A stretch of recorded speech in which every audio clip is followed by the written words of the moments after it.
I just got a real kick out of reading these articles and learning about uh, the whole alleged history of Kepler and its failing gyro wheels over the last couple of years that supposedly keep it stabilized, and how the Kepler 2 mission, the K2 mission, claims to use solar pressure to keep the satellite stabilized.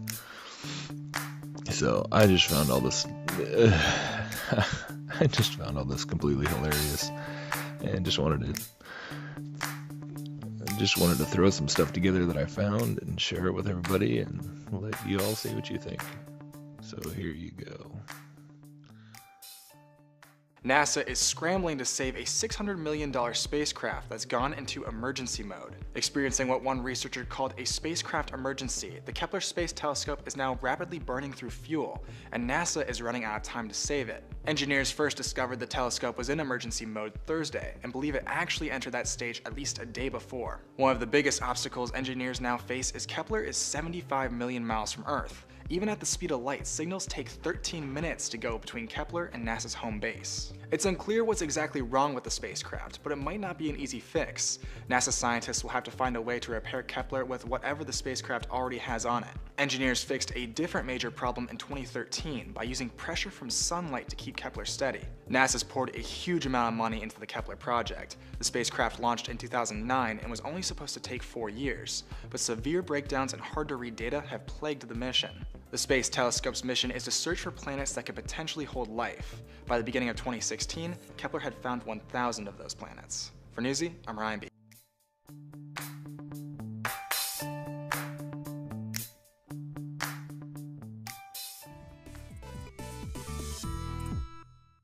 In 2010, the Japanese Icarus spacecraft became the first probe to successfully propel itself through space using nothing more than light from the sun. That's because it had a solar sail, which is just like a regular sail, except that it uses light to push itself along instead of wind. Icarus is still out there orbiting the sun, but back here on Earth, scientists are preparing for new missions with solar sails. Even though we didn't really start using them until a few years ago, most of the physics behind solar sails were worked out in the early decades of the 20th century. That's when physicists who studied relativity and quantum mechanics like Albert Einstein, Max Planck, and Louis de Broglie showed that photons that make up light have some weird properties. It might help to think of photons like little massless, sizeless tennis balls that are also waves at the same time because photons act as both particles and waves. Okay, so photons aren't really like tennis balls, but they kind of work in similar ways when it comes to momentum. When a tennis ball hits something like a chain link fence, it transfers momentum to the fence, which pushes the fence in the direction the ball was moving. Then the posts pull the fence back, which is why it rattles and swings back and forth. Light pushes solar sails in pretty much the same way, but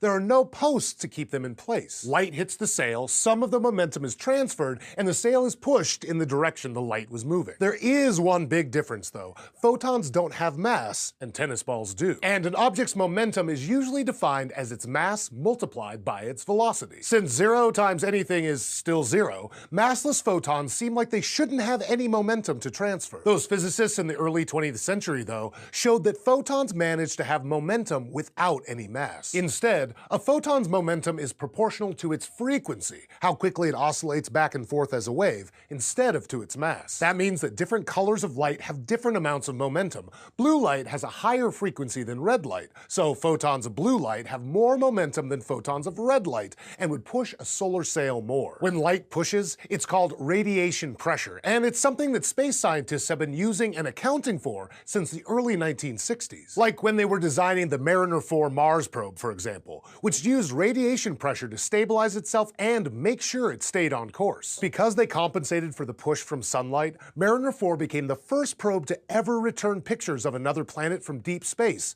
when it sent back images of Mars in 1967. Radiation pressure is also being used to keep the Kepler Space Telescope stable. We've talked about Kepler before. Its main mission was to find planets around other stars by staring at them for years at a time. To do this while orbiting our sun, Kepler needed to be able to rotate slightly every once in a while so that it could keep an eye on the same patch of sky while it moved. But in the vacuum of space, friction won't stop you from from rotating once you've started. So Kepler had what are called reaction wheels, which would basically spin in the opposite direction to stop the telescope from rotating out of control. In 2013, when 2 of these reaction wheels stopped working though, it looked like Kepler's days were numbered. But in 2014, the team working on the project was able to use the sun's radiation pressure to change where the telescope was facing. And it's still working more than a year after the fix, all thanks to light's ability to push. It's one thing to keep a ship stable, but for radiation pressure to be a practical way of propelling a spacecraft, solar sails have to be huge, like tens or hundreds of square meters, because there needs to be room for a lot of photons to hit it. To give you an idea of how small a photon's momentum really is, it takes about 2 million billion trillion blue photons to match the momentum of a single well-served tennis ball. But following the example of Icarus, some of the missions planned for the next few years are going to use solar sails. The Planetary Society, a group whose founders include Carl Sagan and whose current CEO is Bill Nye, is planning a mission for 2016 that they call Light Sail 1, which will orbit around Earth with the solar sail big and reflective enough to be seen from the ground. And NASA's Near-Earth Asteroid Scout mission, slated for July 2018, is going to test out a solar sail on its way to scope out near-Earth asteroids. Both of these missions are going to be unmanned, but there's no reason why solar sails can't be used on missions with humans on them someday, moving through space using only the pushing power of light itself. Thanks for watching this episode. Also, check this out. This is some guy, I think it's at a SETI conference, talking about how the Kepler telescope actually works, supposedly, and it's pretty hilarious. So all these claims that all these people have gotten so excited about with all these exoplanets that they've been discovering are nothing more than a few pixels that they extrapolate out into all this data, supposedly, and this is pretty hilarious too. So here, check this out. So Kepler launched in 2009. Its mission lasted nearly 4 years and ended in 2013. The point of the mission is to simply turning pixels into planets. Kepler doesn't make beautiful images typically like the Hubble Space Telescope. Hubble can use their images to show off their findings, and you can see the beautiful things they find. With Kepler, our images aren't beautiful. They look like fuzzy blobs. The top left here, they're beautiful to some people, but to the public, perhaps not. I think it's stunningly beautiful and amazing things we do. But so the top left here is what one of our stars look like. It's just a few pixels with a star falling upon it. This star happens to be Kepler 10b. This is a 2-dimensional representation of data. You then take that 2-dimensional representation with a time axis and turn it to a 1D representation. So that's basically measuring the brightness of this star, these few pixels, continuously over time, and looking for little dips. This one slide hides in it many dozens of years of work from an incredibly dedicated and talented team of people at NASA Ames Research Center who built this pipeline to simply do this. So I'm brushing over this amazing work, but understand this stage is incredibly challenging and difficult, and all our discoveries rely upon this work. So here you see one transit. This is the Kepler 10b transit. This is the first bona fide rocky planet we ever found. This came out in 2010, just 5 years ago. And the lower here we see a pretty press image. So these are the image we tended to put out rather than the top left.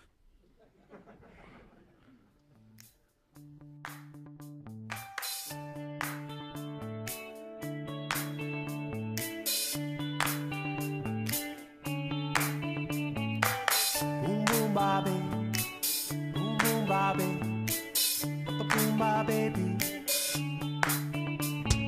Pressure pushing down on me, pushing down on you. No man has for under pressure that burns a building down, splits a family in two, puts people on streets. Boom ba ba, boom ba ba.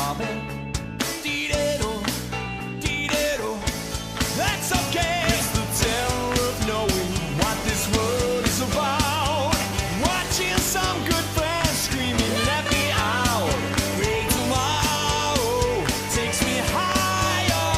pressure on people on the streets.